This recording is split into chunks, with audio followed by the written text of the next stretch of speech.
কসবা কাণ্ডে পুলিশের জেরায় চাঞ্চল্যকর তথ্য। সেদিন ফোন করতে চেয়েছিলেন পিনাকি ব্যানার্জি কলেজের নিরাপত্তা রক্ষী এবং সেই সময় তিনি ফোন করতে চেয়েছিলেন বলে জানিয়েছেন, কিন্তু তার ফোন কেড়ে নেওয়া হয়। মনোজিৎ পরে তাকে ফোন ফেরত দেয়, হুমকি দেয় ঘটনা জানাজানি হলে কিন্তু খারাপ হয়ে যাবে।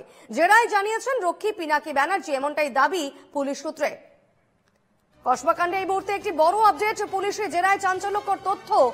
পিনাকি ব্যানার্জি সেদিন যিনি গার্ড ছিলেন, অর্থাৎ রক্ষী পিনাকি ব্যানার্জি, যাকে এই মুহূর্তে পুলিশ গ্রেফতার করেছে, সেই পিনাকি ব্যানার্জি তিনি বলেছেন যে তিনি ফোন করতে চেয়েছিলেন কিন্তু তার ফোন কেড়ে নেওয়া হয় এবং মনোজিৎ পরে যখন তাকে তার ফোন ফেরত দেয় তখন তাকে হুমকি দেয় যে ঘটনা যদি জানাজানি হয় তাহলে কিন্তু খারাপ হয়ে যাবে।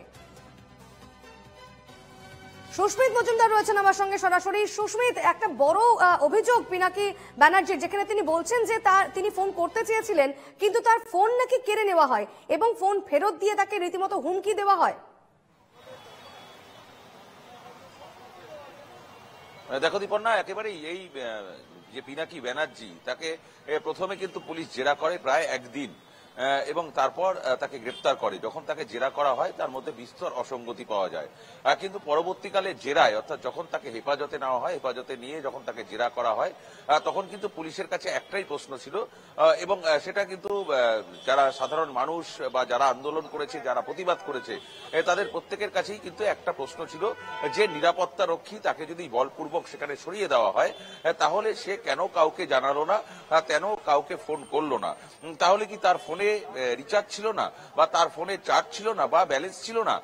এই সমস্ত প্রশ্ন কিন্তু উঠে এসেছিল।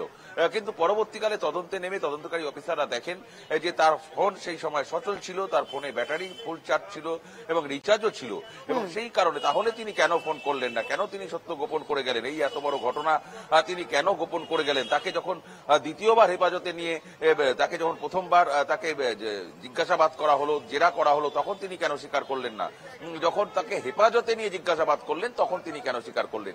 এই প্রশ্নের উত্তরে তিনি কিন্তু চাঞ্চল্যকর তথ্য তিনি পুলিশের সামনে তুলে দিয়েছেন, যেটা সূত্র মারফত জানা যাচ্ছে যে সেই সময় তার থেকে বলপূর্বক তিনি ফোন করার চেষ্টা করেছিলেন পুলিশকে বা কলেজ কর্তৃপক্ষকে বা উচ্চতর কর্তৃপক্ষ কারুর কাছে, কিন্তু সেই সময় বলপূর্বক মনোজিতের যারা ছিল, মনোজিৎ এবং তার সঙ্গে যারা ছিল, তার ফোনটি কেড়ে নেয় এবং তারপর ঘটনার পর যখন তাকে মোবাইল ফেরত দেয় তখন তাকে সরাসরি জানিয়ে দেওয়া হয় এই বিষয়ে যদি তিনি মুখ খোলেন তাহলে কিন্তু বিষয়টা ভালো হবে না, বিষয়টা খারাপ হবে।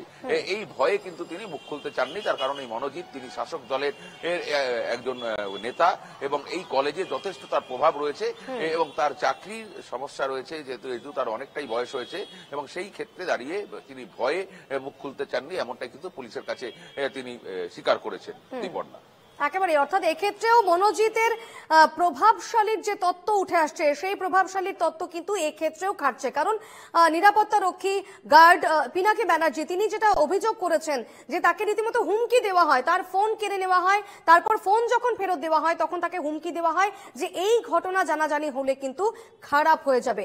আর কি জানালেন পিনাকি ব্যানার্জি?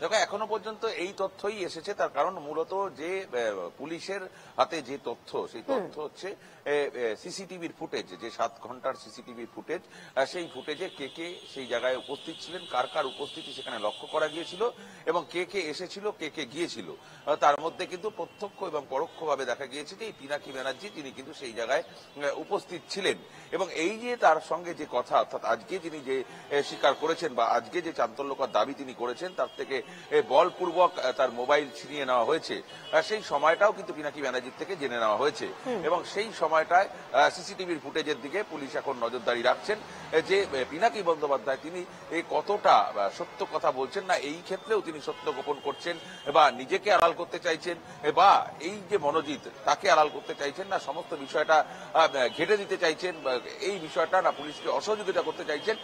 এই জায়গাটা পরিষ্কার হওয়ার জন্য কিন্তু তাকে আবারও জেরা করা হবে।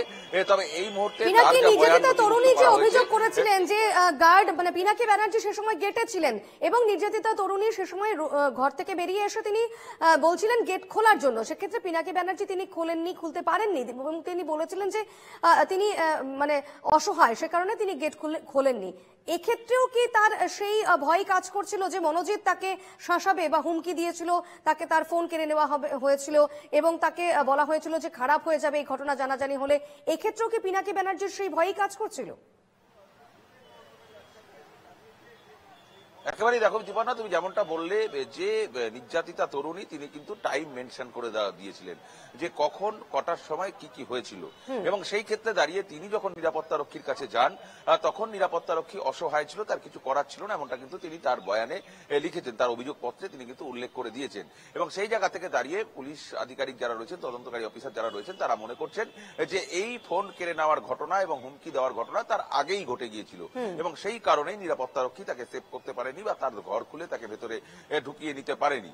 যদি তা হতো তাহলে কিন্তু তিনি তার আগেই তাকে ভেতরে ঢুকিয়ে নিতে পারতেন, তাকে সেভ করতে পারতেন বা পরবর্তীকালে কাউকে জানাতে পারতেন।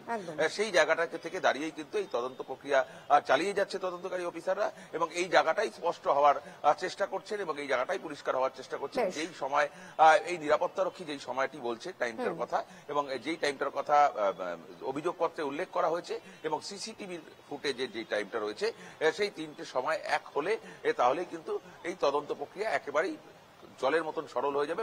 বেশ, অবশ্যই এই খবরের আরো আপডেটে আমাদের নজর থাকবে। আপাতত ধন্যবাদ সুস্মিত।